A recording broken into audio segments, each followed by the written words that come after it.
성도 여러분 안녕하십니까? 2022년 7월 27일 수요 새벽 말씀 함께 나누겠습니다. 함께 나누실 하나님 말씀은 고린도후서 11장 1절에서 15절까지입니다. 본문에서는 거짓 교사들에게 미혹된 고린도 교회를 바로 세우려는 바울의 가르침이 기록되어 있습니다.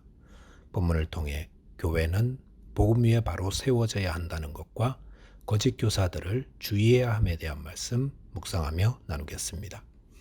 첫째 묵상할 내용은 복음 위에 바로 서야 한다라는 것입니다. 본문 1절에 보시면 원하건대 너희는 나의 좀 어리석은 것을 용납하라. 청하건대 나를 용납하라 라고 하였습니다. 바울은 고린도 교회를 향해 자신의 어리석은 것을 용납하라 라고 하였습니다. 용납하라 라는 말을 두 번이나 한 이유는 바울이 자신이 어리석다고 한 내용, 즉 자신을 자랑하는 일을 하려 하기 때문입니다. 바울은 10장에서 자기를 자랑하는 것을 어리석은 것이라 하였습니다. 그런데 바울은 왜 자신을 자랑하는 이 일을 하려 하는 겁니까? 결론적으로 말씀드린다면 그것은 고린도 교회를 아끼고 바로 세우기 위해서입니다. 고린도 교회는 거짓 교사들의 실체를 알아보지 못하고 그들의 자랑에 현혹되어 오히려 그들을 매우 존경하는 태도로 대하고 있었기 때문에 바울도 자신의 사역 내용을 공개하고 자랑하면서 거짓 교사들을 정면 타파하려 했던 것입니다. 본문 2절에 보시면 내가 하나님의 열심으로 너희를 위하여 열심을 내노니 내가 너희를 정결한 처녀로 한 남편인 그리스도께 드리려고 중매함이로다 라고 하였습니다. 바울은 자신을 중매쟁이라고 소개하였습니다. 중매장이란 좋은 신랑감이 있는데 거기에 맞는 처녀를 소개해주는 역할을 합니다. 바울은 참으로 좋으신 한 남편 되는 그리스도께 고린도 교회를 정결한 처녀로 소개하고 그분의 신부가 되게 하는 일을 하는 중매일을 하고 있었던 것입니다. 그런데 고린도 교회에 거짓 교사, 거짓 복음이 들어오면서 바울의 마음이 급해졌습니다. 본문 3절에 보시면 뱀이 그 관계로 하와를 미혹한 것 같이 너희 마음이 그리스도를 향하는 진실함과 깨끗함에서 떠나 부패할까 두려워하노라 라고 하였습니다. 바울은 고린도 교회 안에 들어온 거짓 교사들을 에덴 동산의 뱀에 비유하였습니다. 뱀의 관계 때문에 하와는 하나님을 불신하는 죄를 짓게 되었고 에덴 동산에서 쫓겨나게 되었습니다. 바울은 똑같은 사건이 고린도 교회에 재현될 것을 염려하고 있었습니다. 즉 고린도 교회가 그리스도를 향한 진실되고 깨끗한 믿음이 흔들려서 부패함으로 하와 같이 그런 결과에 이르지 않을까 두려워하였던 것입니다. 그리스도의 신부인 성도가 갖추어야 할 가장 중요한 것이 있다면 그것은 남편 되시는 그리스도를 향한 진실하고 깨끗한 믿음입니다. 바울은 고린도에서 이를 위해 복음을 전하였고 그곳 성도들이 그리스도께 진실되고 깨끗한 믿음을 가지게끔 지도했었습니다. 그런데 바울이 떠난 후 고린도 교회 안에 들어온 거짓 교사들은 이 믿음을 훼손하기 시작했습니다. 그들은 오직 예수를 믿음으로 의롭게 된다는 복음 대신에 율법과 할례도 받아야 한다는 가르침으로 고린도 교회 성도들의 믿음을 훼손하려 하였습니다. 남편 되신 그리스도를 신뢰하지 못하게 다른 데 시선을 두려워했다는 것입니다.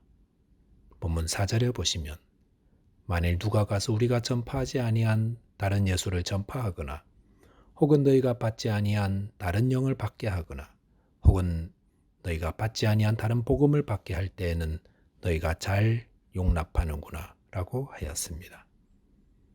여기서 바울은 고린도 교회가 오직 그리스도만 바라보지 않고 다른 것을 의지함으로 그리스도를 향한 믿음이 흔들리고 부패하게 되는 것이 그리스도의 신부로서 얼마나 부끄러운 일입니까? 이렇게 묻고 있습니다.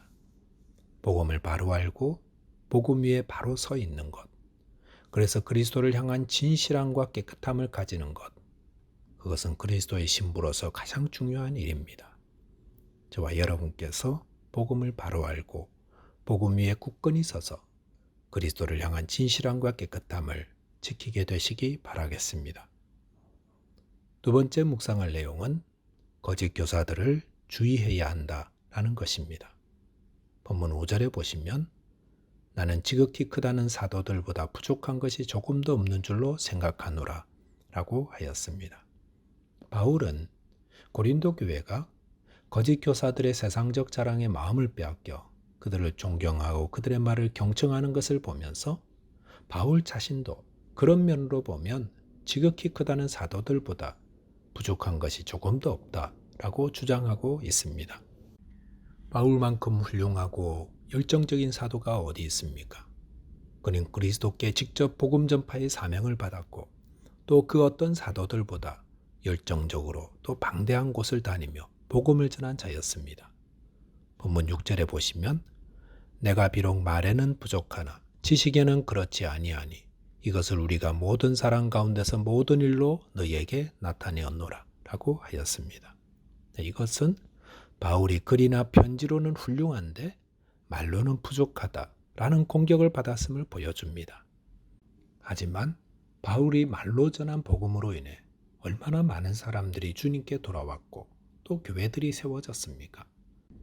또한 7절과 8절에 보시면 내가 너희를 높이려고 나를 낮추어 하나님의 복음을 값없이 너희에게 전함으로 죄를 지었느냐? 내가 너희를 섬기기 위하여 다른 여러 교회에서 비용을 받은 것은 탈취한 것이라 라고 하였습니다. 이것은 바울이 고린도 교회에서 어떻게 사역했는지를 보여줍니다. 그는 복음 전파자로서 그 일에 대한 대가로 고린도 교회에 비용을 청구할 권리가 있었지만 그렇게 하지 않았다고 했습니다. 9절에 보시면 그렇게 하지 않은 이유는 고린도 교회 가운데 아무에게도 누를 끼치지 않고 폐를 끼치지 않기 위해서라 하였습니다. 이것은 바울이 고린도 교회에서 사역할 때 성도들이 오직 복음에만 집중하게 되기를 바랬음을 말해줍니다. 그럴 때 혹 비용 이야기를 꺼내면 혹 방해받을까 봐 그런 이야기는 하지 않고 다른 데서 그 부족함을 채웠던 것입니다.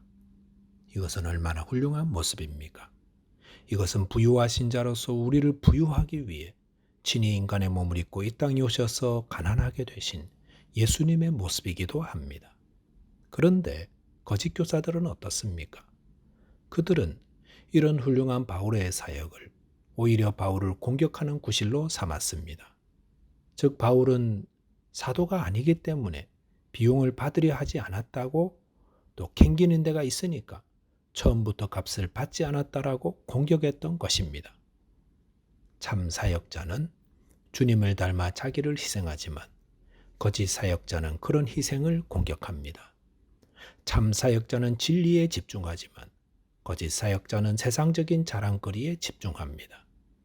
이런 거짓 교사들이 고린도 교회 안에 들어왔으니 교회가 요동치지 않을 수 없었던 것입니다. 13절에서 바울은 그런 사람들은 거짓 사도요 속이는 일꾼이니 자기를 그리스도의 사도로 가장하는 자들이니라 라고 하였습니다. 바울은 거짓 교사들을 거짓 사도요 속이는 일꾼이요 자신을 가장하는 자들이라 하였습니다. 본문 14절 15절에 보시면 이것은 이상한 일이 아니니라 사탄도 자기를 광명한 천사로 가장하느니라. 그러므로 사탄의 일꾼들도 자기를 의의 일꾼으로 가장하는 것이 또한 대단한 일이 아니니라. 그들의 마지막은 그 행위대로 되리라 라고 하였습니다. 거짓 교사들의 특징은 무엇입니까? 그들은 거짓되고 속이며 자신을 가장하는 자라 하였습니다. 그리고 그들은 사탄의 일꾼이라 하였습니다. 교회 안에는 의의 일꾼 같은 사탄의 일꾼이 있습니다.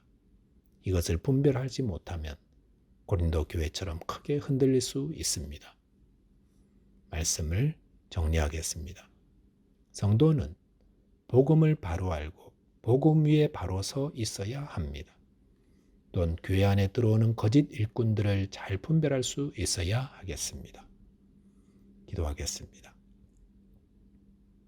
하나님 아버지, 저희에게 복음을 바로 알고 또 그것을 바로 믿어서 그리스도의 정결한 신부로 자신을 드리는 자 되게 하여 주옵소서.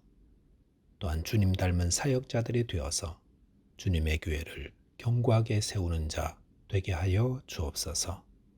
예수 그리스도 이름 의지하여 기도하옵나이다. 아멘. 오늘도 믿음 안에서 승리하는 하루 되시기 바라겠습니다. 감사합니다.